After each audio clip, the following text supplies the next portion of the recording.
अब आवाज अनुरा। अरे अपन कुर्तवा देखा। अरे साला ये क्या से चुगल, हमको पता न चला। अच्छा ले धो दे।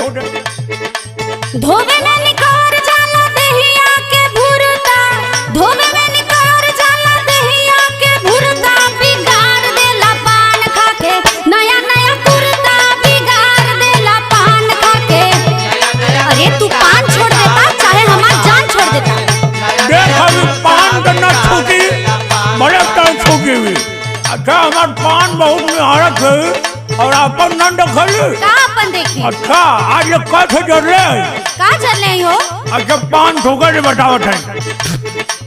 ढेर जनी बोला गरम होत बा खोपड़िया, ढेर जनी बोला गरम होत बा खोपड़िया, पियई में बीड़ी जिया।